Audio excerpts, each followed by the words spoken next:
Hello everyone and welcome to another science video with the Massillon Regional Library. I'm Miss Stephanie, one of the children's librarians in the Youth Services Department. And today we're going to do more of an activity than an experiment, but it's still going to be a lot of fun. And it involves math, and you may think, math's not fun. Well, math is really important, and it may seem really boring, but it actually is it's all around us when we look outside, what we do on a day-to-day basis. And also, I'm going to show you how you can turn math into some beautiful artwork as well. And for our first activity, we're going to be doing what's called tessellations, which are going to be a pattern of repeating shapes. And I'll explain a little bit more as we do the activity, but first let me show you what you're going to need. You're going to need some markers, a pencil, a ruler. You can either find a shape block if you have them around your place, but if not, you can trace them using the ruler, and you can trace them on either cardstock, you can do cardboard left over from a package that you got or one of your adults got, or even like the back of a cereal box. And then you'll need some scissors, you will need some aluminum foil, and you'll need some white paper. So let's go ahead and get started.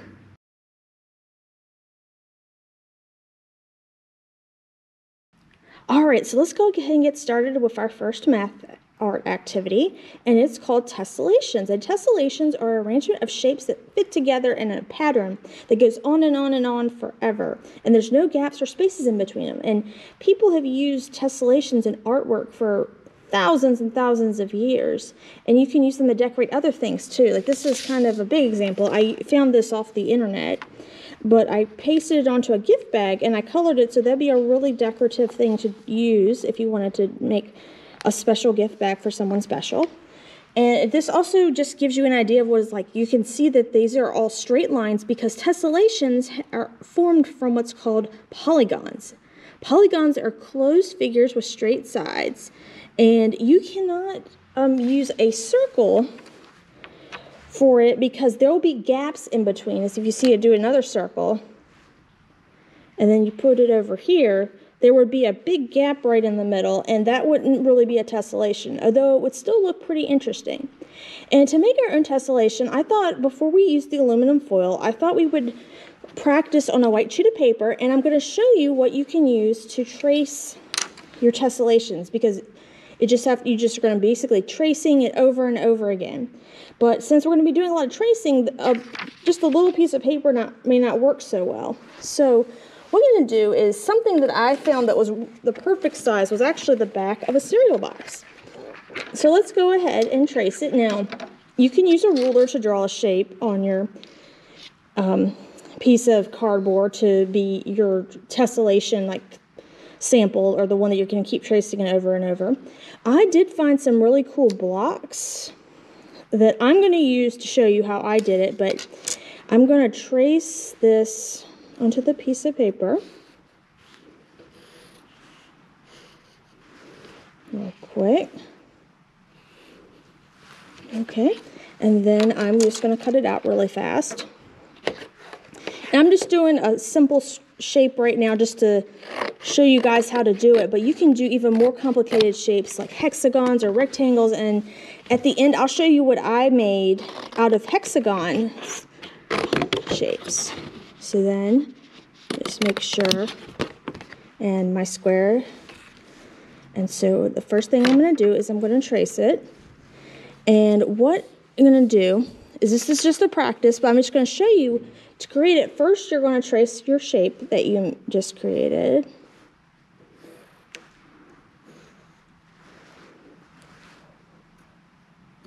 And may take some practice. That's why I started with a simple shape. And then what you're going to do is you're going to rotate or turn it over. And rotating means you're just going to kind of turn it like this, and to match the other side.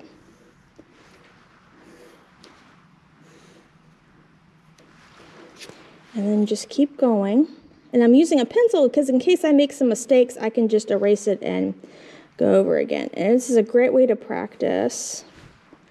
And I'm just got one more to do.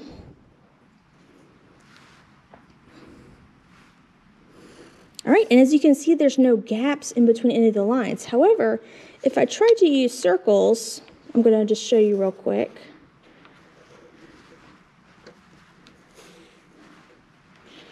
You see, it wouldn't connect. There will be a gap in between the circles, as I mentioned earlier. Like right here, because it doesn't fit, because it's not lines. And this is all part of tessellation, all part of geometry, which is a math science that deals with points, lines, and shapes. And so what you need to do now, we've practiced tracing it. Now we're going to actually get to the art part of it now. Well, this is art, but you make it even more colorful. And so I got out my aluminum foil, and I love using aluminum foil for crafts because it has so many different textures if you wrinkle it up, or you can just lay it flat and it can be nice and shiny. So all you need to do is we're going to use our square again. I'm going to use markers, and I'm just going to trace it on, and there we go. And as you can see, I'm trying to use some darker color so you can see it pop up.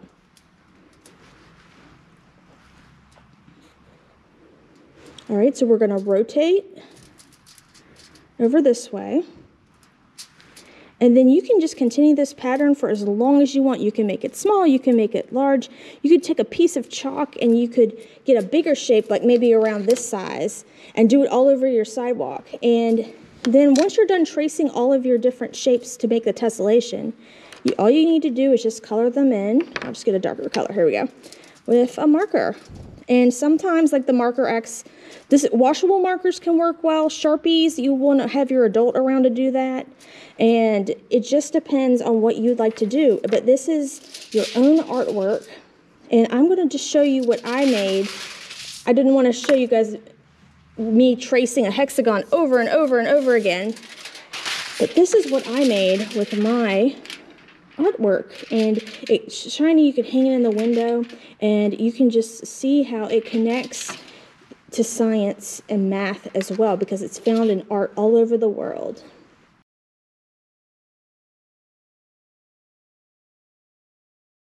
All right, now for our next activity, we're going to be doing something related to what's called the Fibonacci sequence.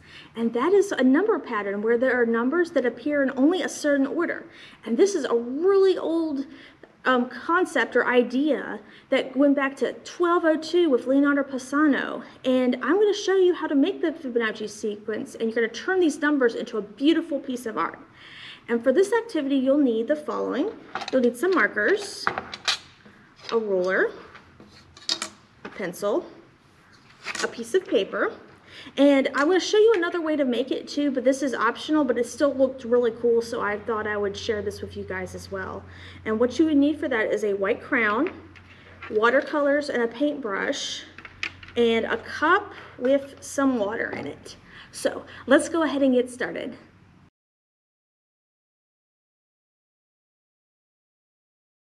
All right, so let's get started on our Fibonacci sequence activity. And what it is that it is a number pattern, which is a list of numbers that follow a certain order. And it always starts, I'm going to just write out the first couple numbers out before we turn it into art. It always starts with 1. And the number in this pattern of the Fibonacci sequence is always the sum of the previous two numbers. But since we don't have a number before this, we're just going to put another 1 here. And then we're going to add these two numbers together to get the next number in our sequence. And I'm not going to do this for I'm going to just do this for maybe 3 more. But, so we add these two numbers together to get 3. And then we add 2 and 3 together to get 5. And then we add 3 and 5 together to get 8. And this can go on and on and on. The next couple numbers in the sequence are 13, 21, 34, and it just goes on and on and on. And these patterns you keep adding bigger and bigger, and it can create a spiral. And let me show you some pictures of what that will look like. Because you see, oh, it's just numbers, it's just a pattern right now. But it actually, this is from the book Fibonacci Zoo. And as you can see right here, it creates a spiral, and we're going to create this rectangle that shows it as well. But there's so many different patterns. It's called the golden spiral, and it appears in nature like in the form of galaxies and hurricanes, even like sheep horns and the nautilus shell, and even like our ears. And what we're going to do though is we're going to turn it into rectangles, and we can use different like materials to make a different piece of artwork. For example, I just used markers to create this, and it's a little big. It's made out of a big sheet of paper, and I measured in inches to get this pattern.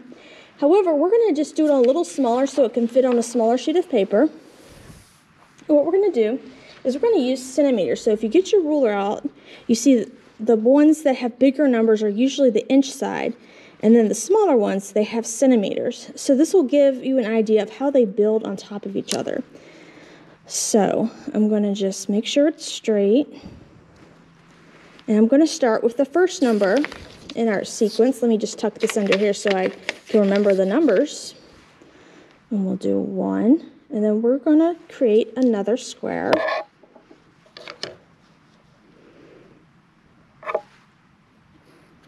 And then we'll just keep going because a square has 4 edges.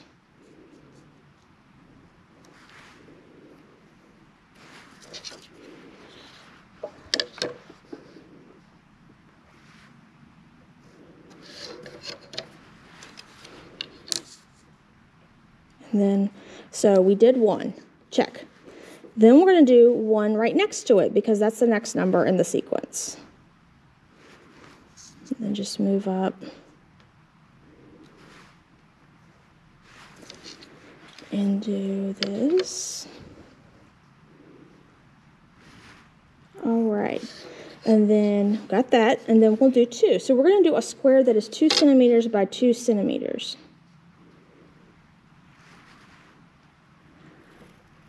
And as you can see, it's going to keep growing. And you can do this for as long as you want. You may run out of paper. You may have to tape some paper together to get a bigger shape, but that is okay. You can be as big as you want because, as I said, the Fibonacci sequence goes on forever. And then, so we did 2, and then the next number is 3. And I did find it helpful when I was doing this to write it out in front of me so I knew how large my next square was going to be. And then you do 3 over here. And I'm just going to do 1 more square after this just to give you guys an idea of how to make it. And then here's another one. All right, and then we're going to go up here and we'll do 5 centimeters because that is the next number in our sequence. And so we're going to do 5.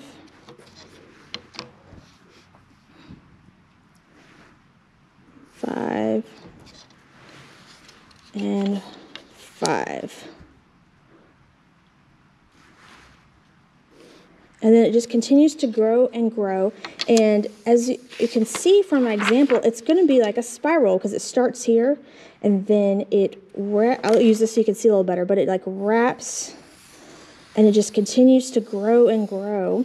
And I'm actually going to show you another way you can make this Fibonacci sequence into art, and it'll involve some little messier activities, but the result will be really cool. So hang in with me and let me get all that together. So what we're going to do now is we're going to use watercolors to make a beautiful portrait of the Fibonacci sequence. Now, I traced this pattern onto a white sheet of paper with a white crown. And you can't see it right now because it's white paper and white crown. But what you do, and before I continue, as you can see the spiral, is I'm going to get my brush, dab it in the water, and then let's do a nice purple. All right, let me get some more. And you may be able to see, if you could see the lines coming through. And it'll take a while. And you can use different colors as well. I'm going to use a blue now. And you can make it whatever colors you want. And you can see this. I drew the spiral as well. You can see it starting to pop up. And let's do some green now. I'm going to try to use some darker colors. There we go. And you can just do this until you have a beautiful pattern. And I'll do a little more so you can just see that. There we go. And that's how you can do the Fibonacci sequence with watercolors.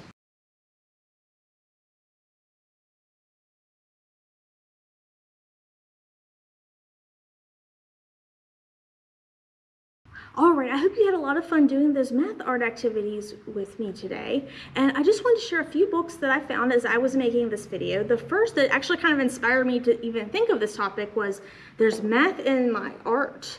And it has a lot of great pictures. It has a lot, I got a lot of information about the tessellations in here. And just the patterns of the pictures are really cool. And you can just learn a lot about how when we see a piece of artwork, there's a lot of math in there as well. And I just wanted to mention Fibonacci Zoo again, a great story and had a lot of great information about the Fibonacci sequence. And it was nice because you could just see how it's not just numbers on a piece of paper, but how the Fibonacci sequence is all around us in real life. And also the final book I'm going to talk about is called I'm Trying to Love Math. And this book is wonderful because it's a lot of fun, and it just talks about all the different ways that we can use math and see math in the world around us. And like we have baking, for example, uses a lot of math. And then we have just some more northern patterns, and it's just really fun and just talking about different math ideas. And we have music, lots of music has math in it too.